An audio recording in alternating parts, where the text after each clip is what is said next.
Another way you're going to see these quadratics is in standard form. And with standard form, it's what we're used to seeing there. However, it's not like smack you in the face ready to graph here. There are obviously some things that we can get directly out of standard form. And here's the first one. If you see this a value, it means the exact same thing. When it's negative, that's a reflection. My writing's even worse. When it is greater than 1, that is a vertical stretch. And when it's between 0 and 1, that is your vertical shrink. The exact same thing from vertex form and standard form. A is A is A is A. Really, it's the exact same thing no matter what. The new and exciting thing that we can get from this is C. C is your y-intercept. So it's always nice to have some kind of information. And does that make sense? Yeah, it should. Check this out. If I'm looking at the coordinate point of a y-intercept, what is that? 0 and some number. So if I were to plug a 0 in for the x's, what's the only thing you have left? The c. Excellent. And that's why it's called a y-intercept. So you can directly get your y-intercept from standard form, and then your a value is the same. But as far as graphing any other points, you're out rather than just looking at it. You can always do a t-chart and then go from there. However, in order to do a t-chart, remember you have to have the star of the show. What's our star of the show? The vertex. Hey, right on. So we can actually get the vertex from here. The x value of the vertex, or the h in this instance, is negative b over 2a. Do you recognize that from the quadratic formula? Very good. And then you can have your k, which is just f of h. So essentially, you get your h value, or the x value of your vertex, which you know is h and k. So you get the x value of your vertex here by plugging it into the formula. Then to get the y value, you just plug in what you get. So the only real formula you need to know is that. And it is also on your formula sheet. So you won't need to know quadratics for the midterm that we're getting ready to have, but you will need to know it for your final exam and for the test.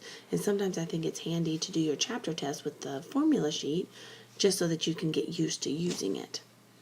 Okay, let's graph one of these bad boys. All right, so here's our problem. I went ahead and just got everything set up on this problem so that we can go with it.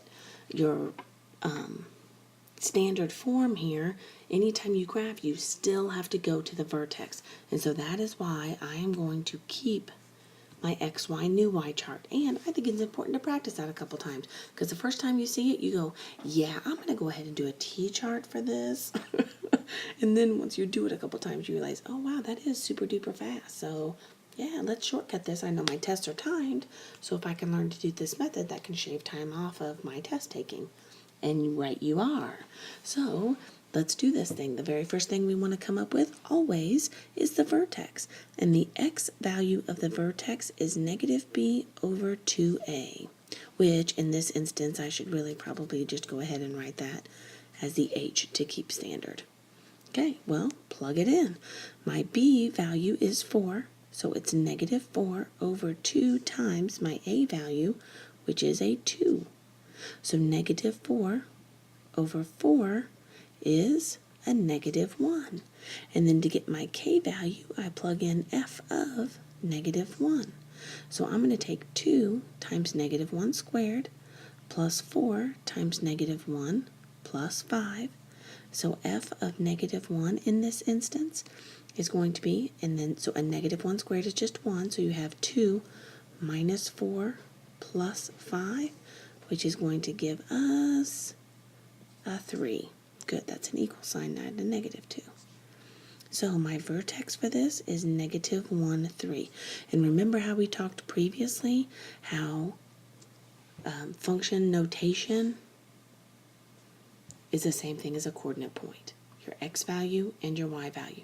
Now, just, for fun, because it is, let's go through and answer all of our questions here, the domain, the range, and the axis of symmetry, before we even get started. Oh, that's right, before we even get started. What is the domain? Yep, you're exactly right. It is negative to positive infinity, and it's going to be negative to positive infinity for all quadratics. Good. What about the range for this one? That's the trickster part here. You got it again. Now, look at that 2 value. If you look at this 2 that's all the way in front, my a value, is it positive or negative? Positive, so you know it's going to look like a U. It's a parabola. Good.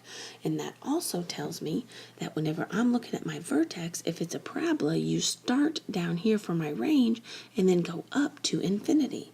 So my range is going to go from a positive 3 at my vertex all the way up to infinity. Good. What about the axis of symmetry? Yep, that's just straight up the x value. So x equals -1. Make sure you are writing x equals on your paper because this is a line. However, in my math lab, you're only going to have to type in the number -1 because they already have the x equals for you. Okay, so let's do this thing. Come over here to your x, y, new y chart. What's your a value? We already determined to be at 2, so it goes in both places. Then you do the multiplication. What is 1 times 2? 2 all day long, right? What is 4 times 2? 8. Now, a lot of times, I don't think I did this on the last one, but a lot of times I like to then cross out the middle so that I don't get confused. So now, going to my vertex of -1, 3. From the vertex, we're going to move to the right 1 and up 2. So that's going to be my next point. And I'm going to go to the left 1, because it's plus or minus. Remember, it's always from the vertex to the left 1 and up 2 in order to make that point. Cool. Then back to the vertex. Back to the vertex. And I'm going to go over 2 and up 8. I think I'm going to be off my grid. 2, 3, 4, 5, 6, 7, 8. Way up there. So I'm just going to put it right there. Hopefully you can see it. It's basically off of my grid. Then I'm also going to go back 2 and up 8. 1, 2, 3, 4, 5, 6, 7, 8. And make another point up there. All right, so let's draw this. Oh my. I'm not hitting my points very well. Okay, so there is my parabola. Now notice I'm pointing up, just like we said we would. And my arrows, even though it is narrow and it's not going to go very quickly, my domain's going to go all the way to the right and all the way to the left. So we've got that going for us. Right on. Did we have to do a T-chart here? No. And in my opinion, T-charts are fine. Let's throw one down here super quick, and I'm just going to do part of it just so that you can see. Okay, I'm just going to do a part of it just so that you can see what it is that we're looking at. Making my values a little bit bigger so you can see it. Now remember, you're always starting with your vertex. So -1, 3. Then I'm going to go back 1 here to be a -2 and a -3. Then I'm going to go up 1 to be 0 and 1. So these are going to be my points. And if you look on my graph, those are the exact points that we have. We have here at -3 for the x, -2, 1, -1, 0, and +1. So you're seeing that it is the same here. Okay, so now I want to plug in f of -2. So we plug that into your function. So 2 times a -2 squared plus 4 times -2 plus 5. Barely getting that on there. So -2 squared is 4 times 2 is 8 minus 8 plus 5 is going to be a 5. So look at all of that work that I just did right here to come up with how many points? That's right, 1 point. And that's why I think the XY new Y chart is much more efficient, because you have to do a whole bunch of work just to come up with one point. And notice, it's the same point that we already had, negative 2, 5. So that's just my plug for the XY new Y. If you're more comfortable doing the T-chart and you're more satisfied with your answers there, do it. I'm totally cool with that. Good. Let's try a couple more examples here in this next video.